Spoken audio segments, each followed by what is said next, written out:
about the beginning of the film and the end of the film. So when you watch it, just keep this in mind. Absolutely beautiful film, and one thing I want to put before we start the film, the music. When I presented like Cinema Paradiso, I did shopping the Cinema Paradiso in West Orange.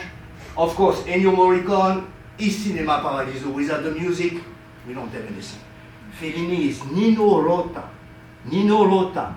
The music of La Strada, you walk on the street and somebody just plays the music and you know it. And this is going to be the same effect of this music on the film and on Gelsomina with the main character. The music of Nino Rota is going to carry the film. So watch it and we'll talk after every element. We'll talk about the theme of the film, we'll talk about the techniques of the film, and we'll talk about all these elements to make this film one of the masterpieces of cinema. And to really finish, if I go to the movies today and I try to find something as insightful than this, I don't find it. And I can tell you why. It's not a question of because it's made in Italy in the 1950s. I could do the same film today with this and changing it. It's like the core of what people want. It's very different. The idea of like, I mean, this is a statement about the last film we did very well, Hail Mary. I don't know if you heard about this with it's a big success. Hail Mary, you know the story of the science teacher with Ryan Gosling. I mean, people have been saying a lot, it's just very fun. So film with success often are visual, very fun, often empty. And again, the last thing, because I'm doing a video on this on the Academy Award film, the 4 best films of the Academy, to my taste, they are the 4 foreign films. The 4 foreign is like sentimental value of Norwegian movie. Sentimental value. Extraordinary film. It's the best film of the year, for me anyway. Joachim Trier, and you have The Secret Agent. I don't know if you saw this, the Brazilian movie. It was really, really good too. Secret Agenda? The Secret Agent. Oh, The Secret Agent. Yeah. Even so, it's an action film. It's such a development of character. It was just an accident. It was just an accident. Great film too. Yeah. So you have like these 4 films. So you have sentimental value, the Secret Agent, it was just an accident. And the last one, we just were talking with Adam about, it's Sirat. What? Sirat, it's called Sirat. S-I-R-A-T. It's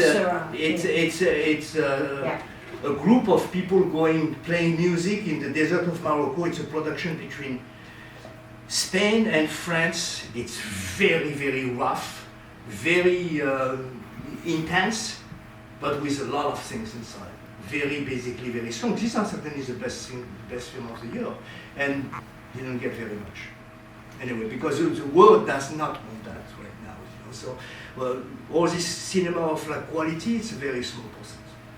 So let's watch this, and I hope you enjoy, because again, I say, some people have been saying, I watched this a few times, Film can be watched and rewatched and rewatched and rewatched.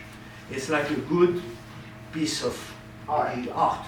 When I go to the museum, I say, I just watched already like the Picasso, the Demoiselle d'Avignon and the MoMA. I'm not going. I watched it already. You don't. You say, I'm going to watch it again and again. Because when you watch it in a different perspective. A film is watched all the time in a different perspective. You learn from this all the time. And I have an idea to take a film and make an experiment with few people, maybe 10 people, and make them watch the same film for 10 times.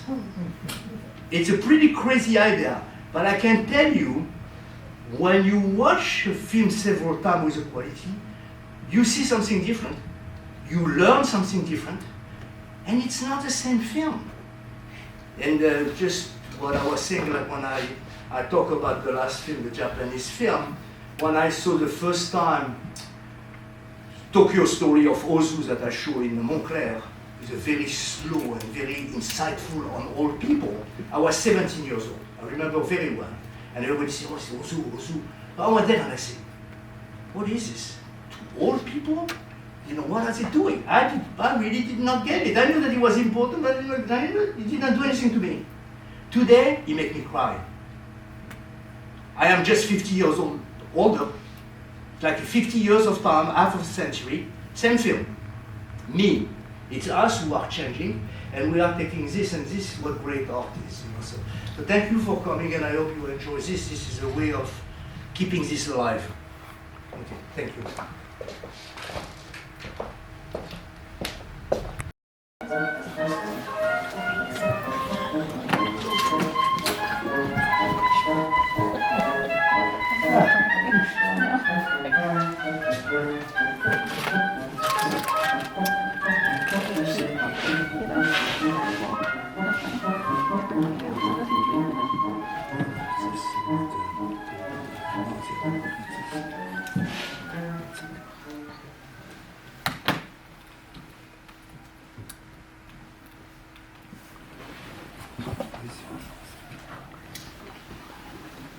Oh, it's over there, right? So let me show you a couple of frames, pictures. It has to do with the beginning and the end. It's what I'm going to try to concentrate a little bit on that, if we can. Okay, I'm going to show you.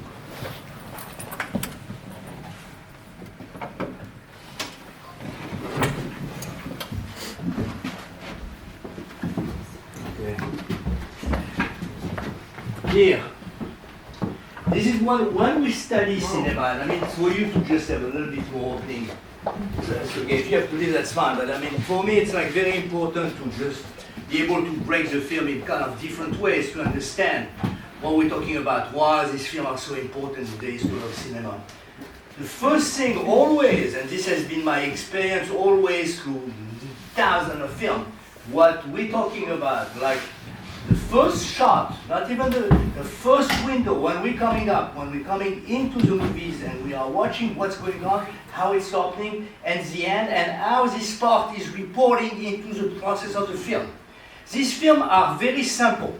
Remember, it's 70 years ago. The equipment is very simple, the structure is very simple. As you can see, we're going scene by scene. There is no, dissolve, there is no technical things. Everything is on the content of the scene. Each scene has something which is very powerful about it, and there's a goal. You're not going to have any images for nothing. You're never going to be a following of things with no meaning. Everything has a meaning. The dialogue, even if they are not so strong on it, this is a Fellini work. Fellini did not want to go too much in some of the dialogue and wanted to go in the facial of Gelsomina. But we'll talk about this after. I want you to take 2 minutes or 3 minutes, whatever you want to discuss it, and I'll go back with you on this. Look at these two frames, think about what they mean, why they are so important, and why they are making the whole film. The whole film is these two frames, who are really, if we know, like a kind of a summary, a bookend of how the film is made and how it's finished. So I give you a few minutes, or you can reflect, 2 or 3 minutes, you can reflect on yourself, you can talk with someone. I want to do something a little bit more interactive because I have tendency to have my teacher syndrome. And my teacher syndrome, you know what it is? It's like I sit here and I can talk to you about this film for a long time. But I like you to just kind of like, if you can or if you want, or whatever, it's your choice, just reflect about a couple of minutes on it. And I'm going to exchange it with you, or you can really participate on that. Just on these two frames, why are they so powerful? This is the first frame, this is the last frame. I'll give you a few minutes. And I think it's important because what we do in a film, most of the time, you watch it, you get up and you go home, right? We want to reflect. I mean, of course, I can be, and I will reflect with you, but I want you to spend a couple of minutes and see, well, what do you think, or even on yourself? And you don't have to talk with anyone, but just have a couple of minutes. All right, so I'll give you 2 minutes. I'm going to the bathroom. So think about what is this for you, and why are they important, and what do they mean?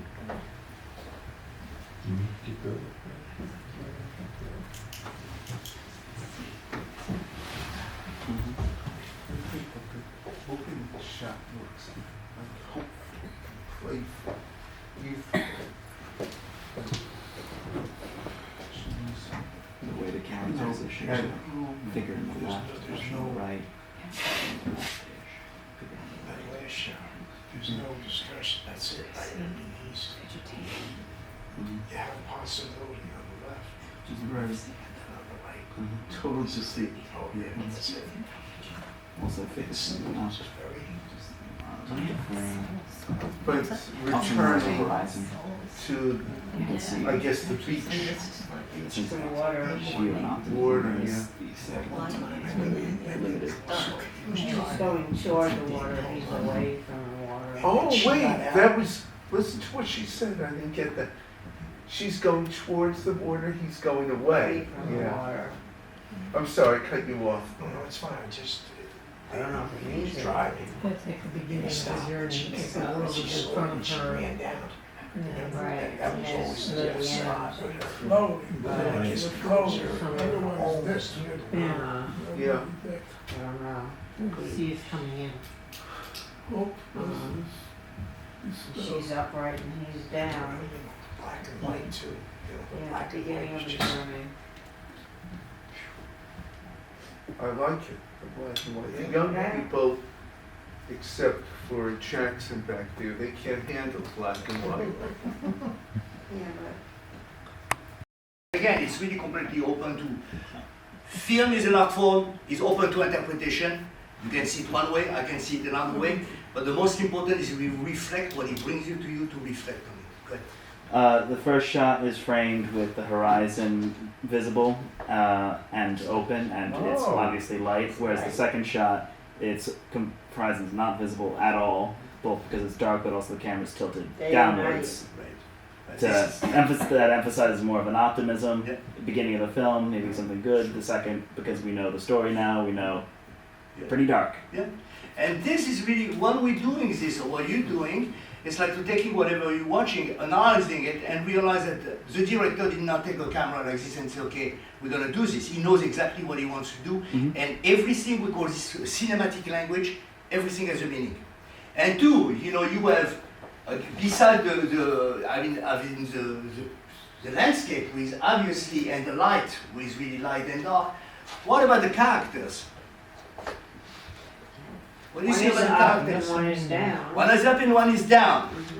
One is beginning her journey, one is ending her That's her right. journey. One is beginning, one is the ending. So all these things are very specific. And Gelsomina, we don't see her face. She's not facing it, and we don't see his face. So the faces or the vision of who they are, we identify people by their face in general.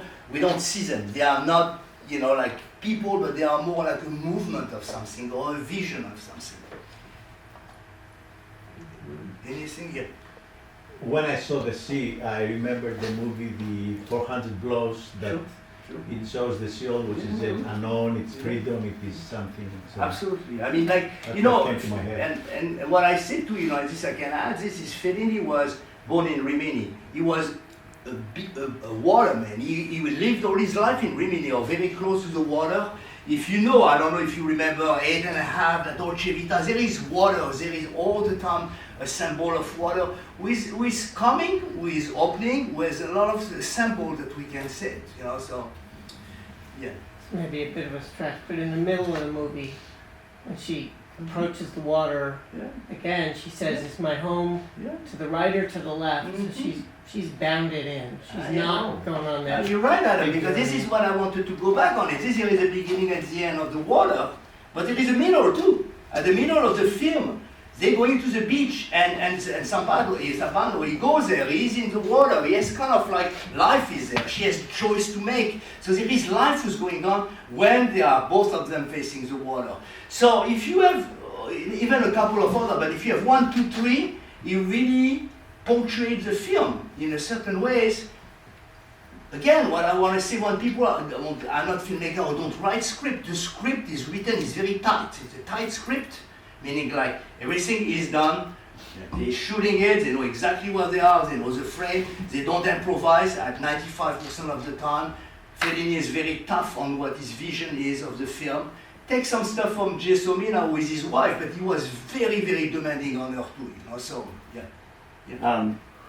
I would say like maybe taking the psychology of just language in general in the West and other countries, since we read left to right.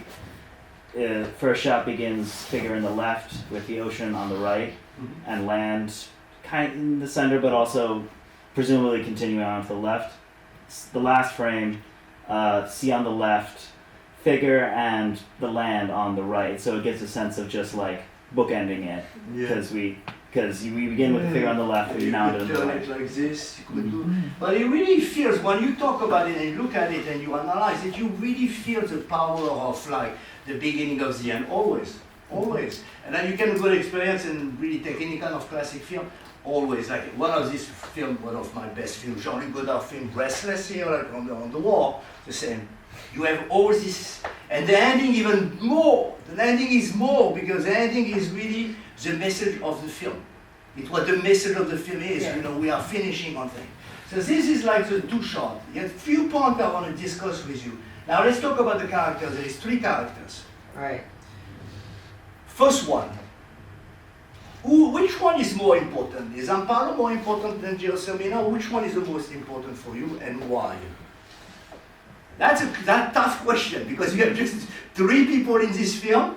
It's a simple film. They take the place. Of course, the couple Gelsomina and Zampanò are the 2.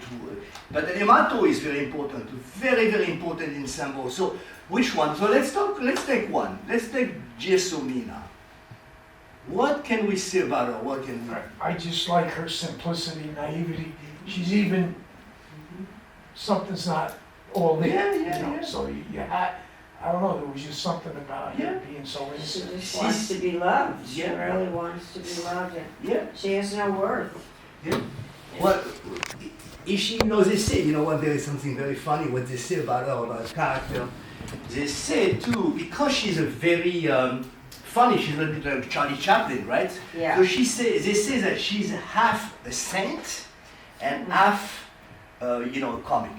And think about it, because she plays in Juliet of the Spirit, which is an absolutely beautiful film, and The Night of Cavalleria. She's an extremely talented, you know, actress, but she's not just funny. She has this spirituality on her, which is so powerful, and this purity, with the purity of a child.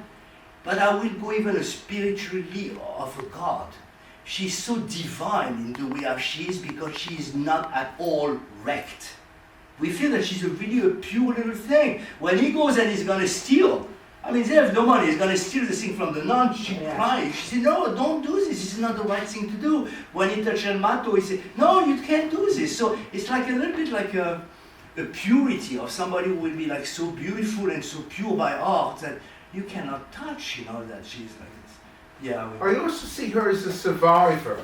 You know, she's put in the parents to think, well, he needs me. Yeah. You know, now I know that now we see a woman in an abusive situation and we're like, oh, she needs to get out, but she was able to find a way to find meaning in her life because he needed her, And- despite how nasty he was to her. And remember the Most sentence. abused women feel There that. is, there Oh, is really? there is a sentence at the middle is like, we all have to find a meaning. Remember Il Matto? Il Matto said, we all have to find a meaning.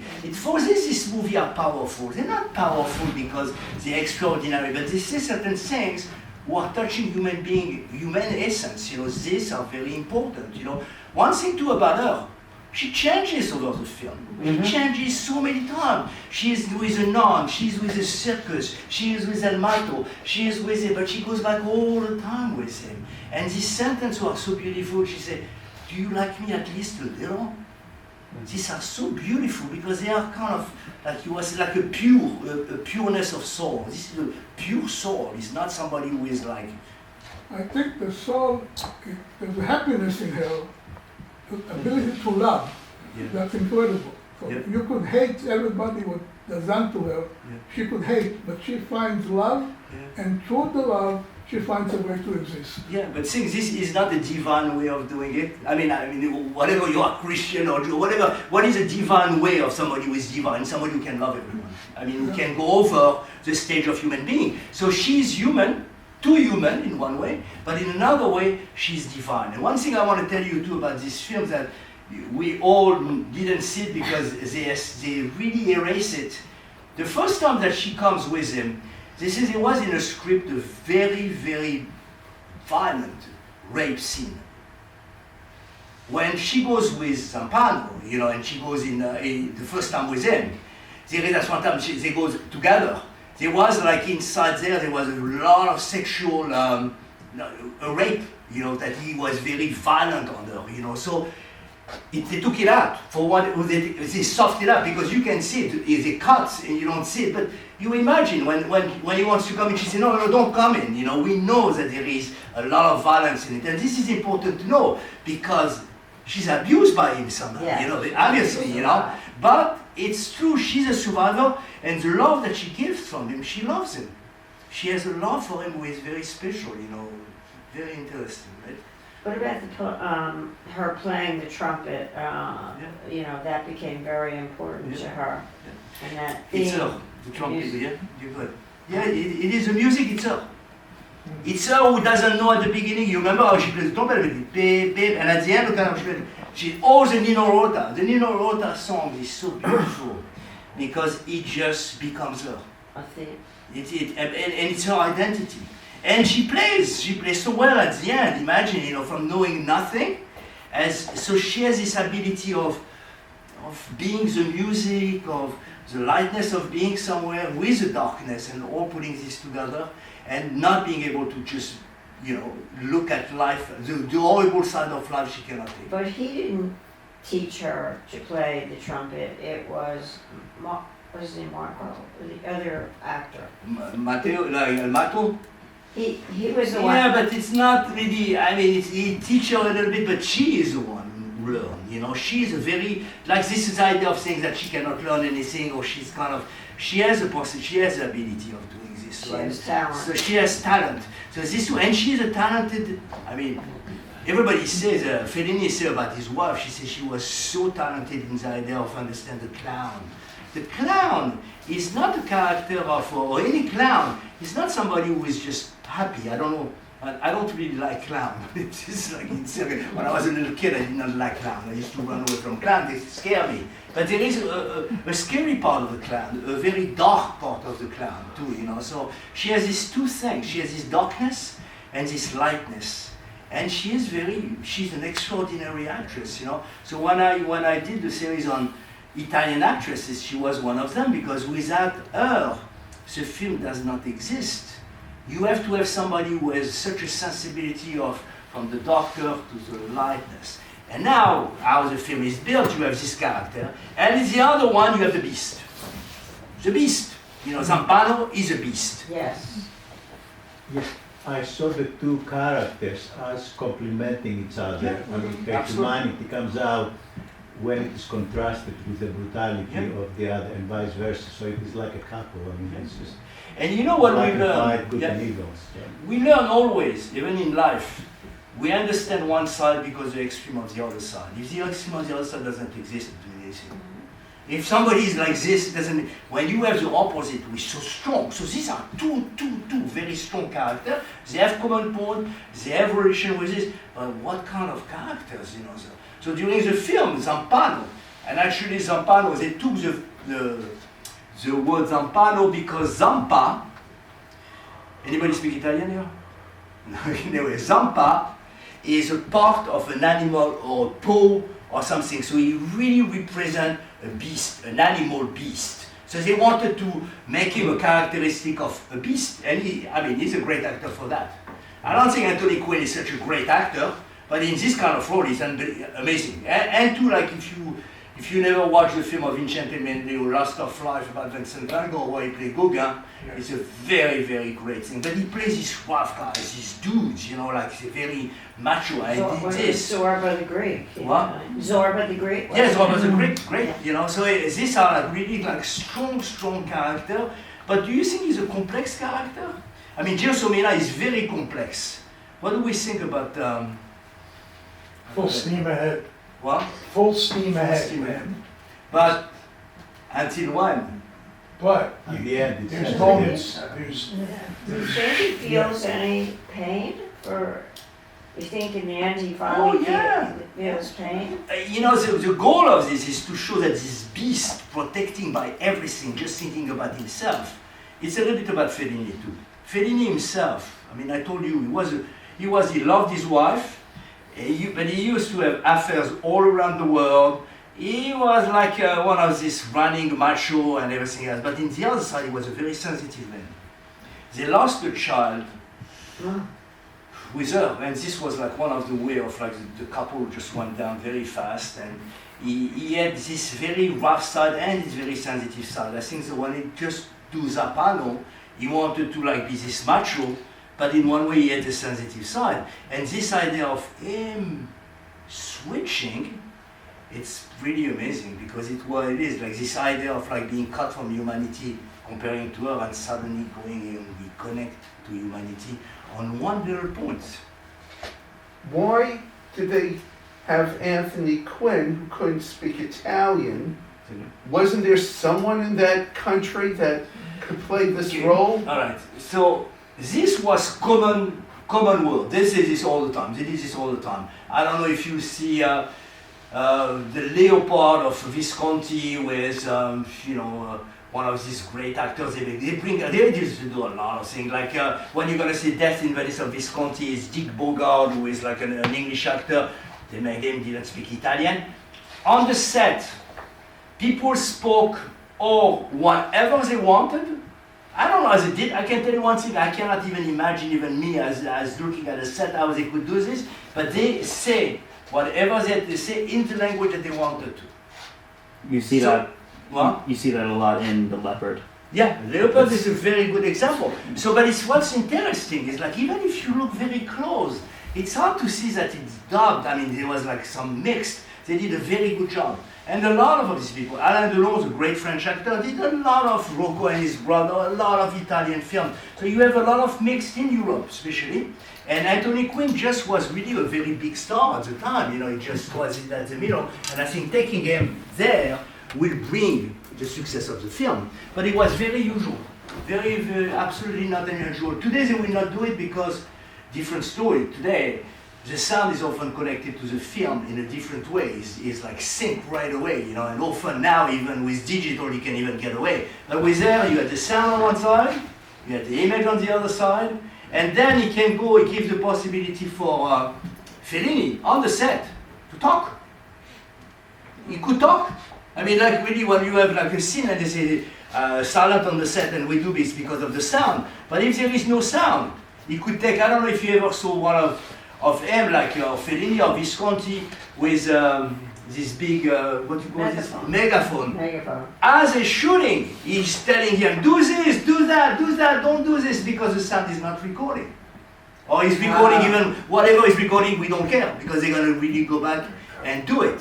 This is really what the goal is. And after when we went to the 60s, you know, so then it was completely different because the sound was integrated in the image. So you're saying that the dialogue was not recorded when they recorded the film, and then they dubbed it all in?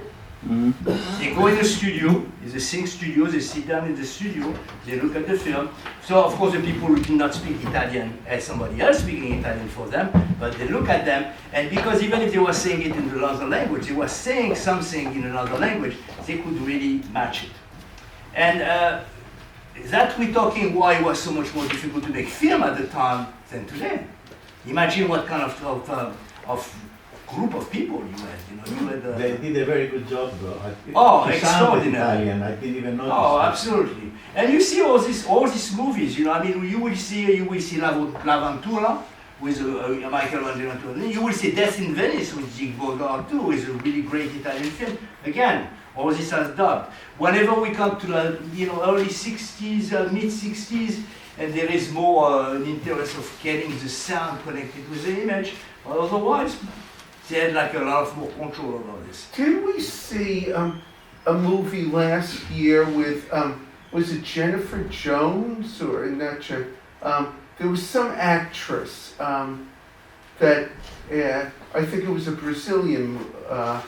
Oh, you're talking. Not Jennifer Jones. It'll come to me, but okay. But somebody else. Yeah, we're talking about the French film, the shot in Brazil, right? Is it this? Wages of Fear? No, not the Black Orpheus? Black Orpheus. Black Orpheus. Black Orpheus. We showed Black Orpheus like last year, and the Wages of Fear too. Jennifer O'Neill. Wasn't that the actress she was in? No. I think it was all Brazilian actors. No. Why was this done in black and white? What? Why was this done in black Because and at the time, they were what they using. They was not using too much color. Color was still expensive. It So had there not is- been perfected.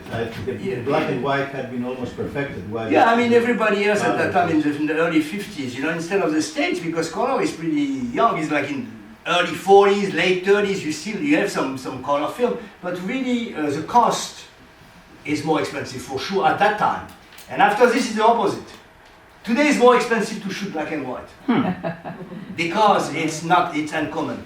I mean, I'm talking 35mm real film, they shoot in color, and they change it in black and white whenever. So it's very funny, it's like a demand and... but again, all these films at the time are so much into the content that the idea of like, the color, I don't think is really like, I don't think that people really were so much used to it because they were watching like 1954, you have all these films of the 1950s were black and white, and all the neorealists are black and white. Umberto D in 1952, The Bicycle Thief, all this, Rossellini, Rome Open Doors, all this are black and white. But it's interesting because today a lot of directors go back on black and white, I mean, because they think that there is like more content. But a film like this is really, really on content. It's based on the storyline of how somebody changed and how we can change and what is the way of our lives. So you have these two characters, but we have Il Matto. Il Matto is very important. Yes. Like he's called the crazy. Il Matto or the fool is one of the cards of the tarot. I don't know if you know that. Anybody know the tarot card there? The what? The tarot. When you Tarot look at cards. Tarot cards. What did you Oh, say? tarot. The tarot cards, one of the cards is a fool. Oh, it is? Oh yeah. Yeah. It's a zero. It's the first card, the zero card, the first card. It doesn't even have a number. And yes, an image is great because he looks like this guy. And I'm sure that Fellini knew that because Fellini was a very, very well versed and well rounded. And the image of the fool is somebody who is on a cliff and he's like this, putting the feet in the emptiness. And that is really what the fool is. And you really represent this guy, who is Il Matto, who is like at the verge of like going down, of bringing everything up, but at the same time being in danger. He is a danger. And of course he is the one who is going to say to Gelsomina, everybody has a meaning. You have to have a meaning. What is your meaning? Is Zampanò your meaning? What is your meaning? And I found this really what is balancing. So really the film has this structure, you have the two extremes, and you have Il Matto at the middle.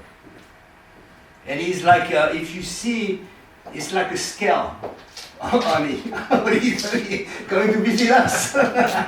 So like a scale, you would have a scale of like the two of them, and at the middle, Il Matto making the balance, making the and the balance. Are they keeping it? No, they're going back. And Matto also, when Quinn was in jail overnight, and then he's talking to, and he started asking her question, why is this, why is that, and then he kind of suggested maybe he does like you. So he kind of planted the seed, I thought. And the other part that what I saw him transition, Anthony said, was when she started exhibiting like she was going crazy. So he started Get rid of her. I cannot deal with you because when she comes out, she says, "Oh, it's 10 days you are so nice, you're so good now." And suddenly she said, "You hurt Il Matto, you killed him," and he could not stand. He could not stand it because what he does, he pushed everything away. But guess what? Whatever pushed away went back to him, right back on the face. Because when he realized that she died, he was like, really, because he said, "I have no friends. I have no one. I am like he's like destroyed." And that is really one of the beautiful scenes of the film where he's crying.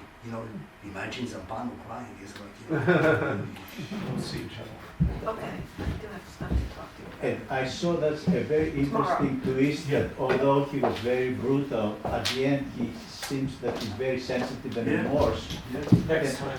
Yeah, next time. Although I have seen the movie before, at the end I have a sense that he may drown. When he moves to the sea, I'm thinking that maybe he's so remorse Yeah, that he's going to is destroyed. drown. Is yeah. destroyed, but this destroy is becoming human. So this is what we have. We have somebody who is living his whole self. They say too is a lot. People have been comparing to in one way to Beauty and the Beast. Kind of, you know, this balance how the beast becomes like a human. You know, by the interaction of somebody who's gonna die. It's kind of complex, but I think we all do. This is what this film. I mean, I think this film is so powerful because they show us that someone can change us too. And we all are. We all. And this is really what we finish with. So you finish with a film like this, you finish with a lot of things, and when you talk about it, you engulf with like, okay, this is what it is, this is what it is. As most of the film, I just was talking to somebody about what we watch on TV. And there is, I say this to Sue, I say something, there is a very beautiful sentence on this. Film, good film is being, it's not doing. And I think this is really the word of a good film. It's people are being, they are in search of themselves, they are who they are.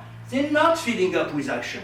They can be in action if there is something else, but if you fill up with action, what do? You fill up the void. And we don't want, artistic people who art film don't want the void.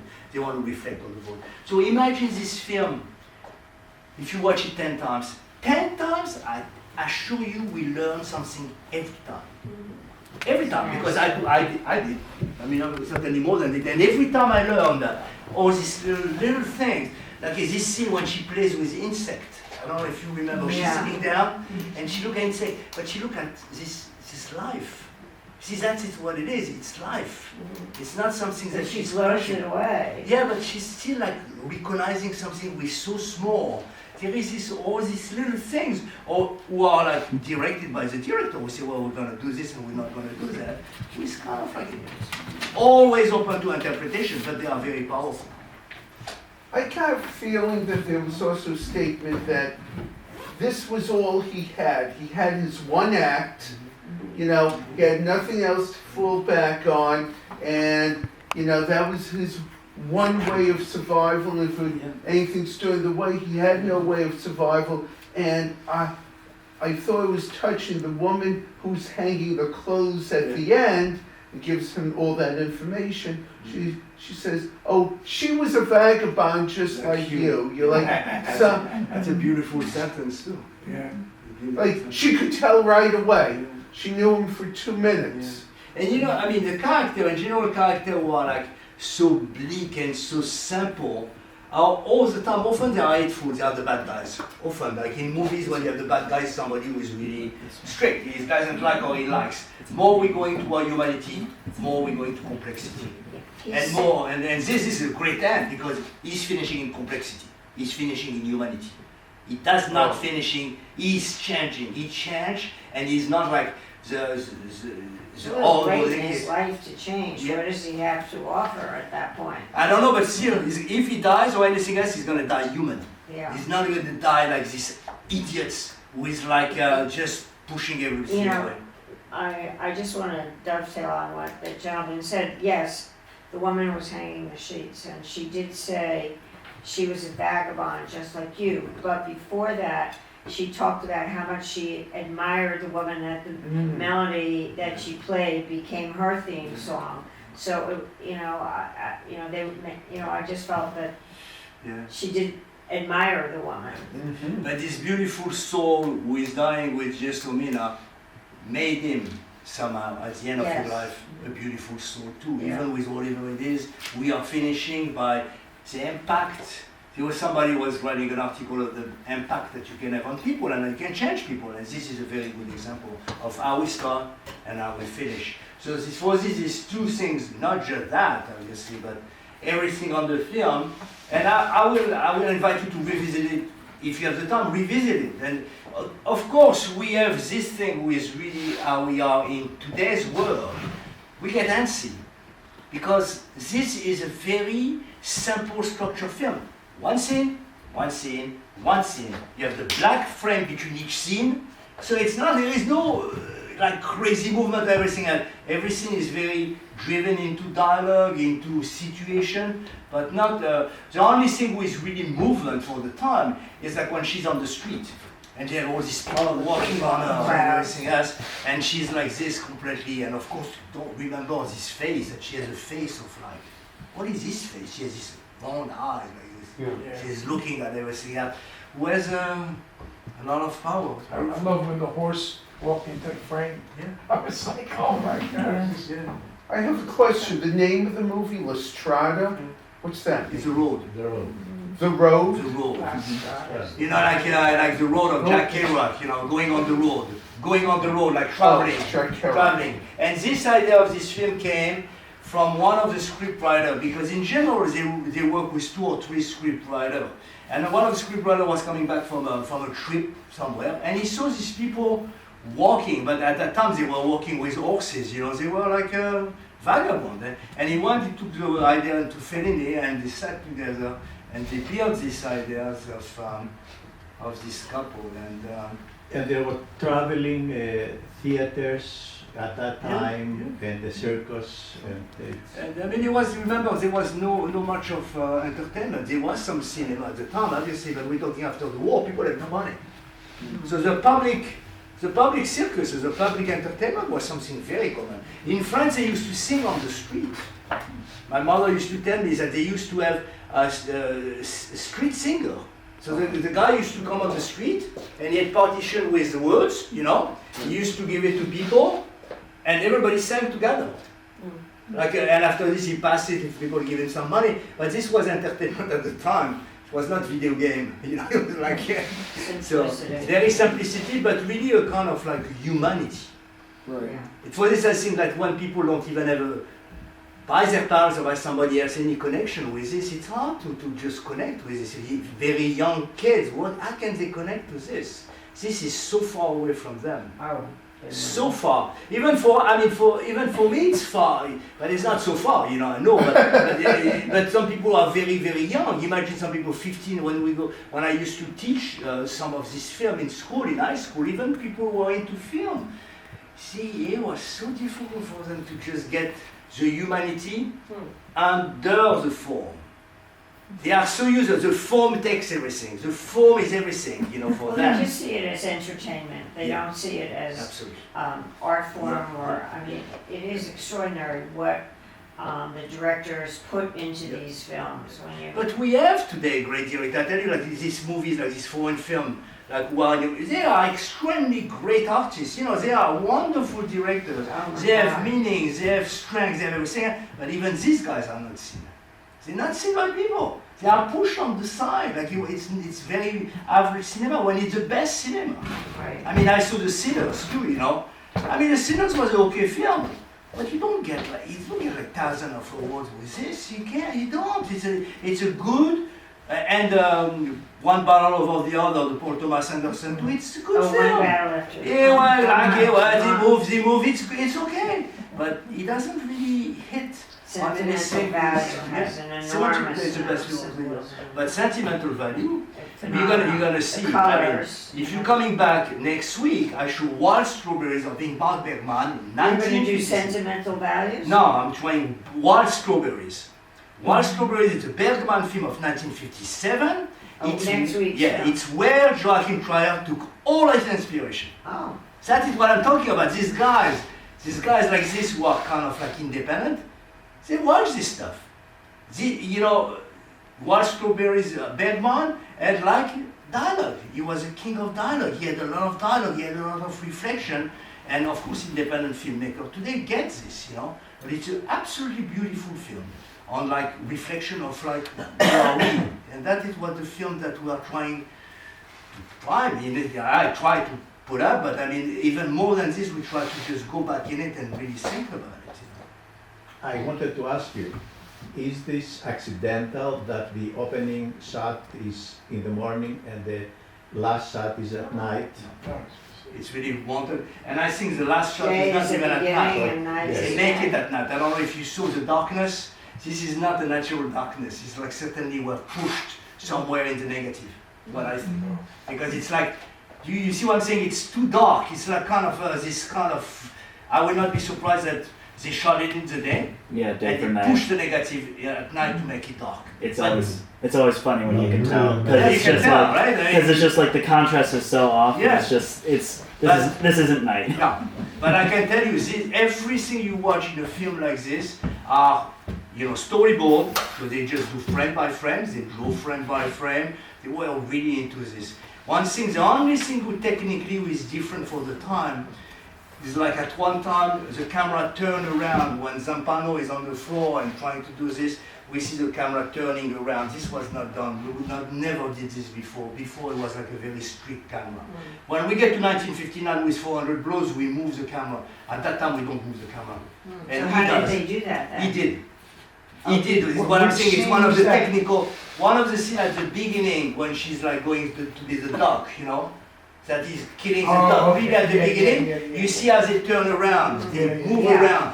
This was never done before. They say as techniques, this is one. He was not like extraordinary breaking the techniques. He was not Truffaut, he was not the Nouvelle Vague, but he was somebody who had some ideas, and this is one of the techniques. Thank you. Anyway, thank you very much for coming. And that's what we're trying to do, and try to come. This place is, surviving for you. Anyway, bye. Thank you. Hopefully not. All right, I hope you had a nice time. It was, learning.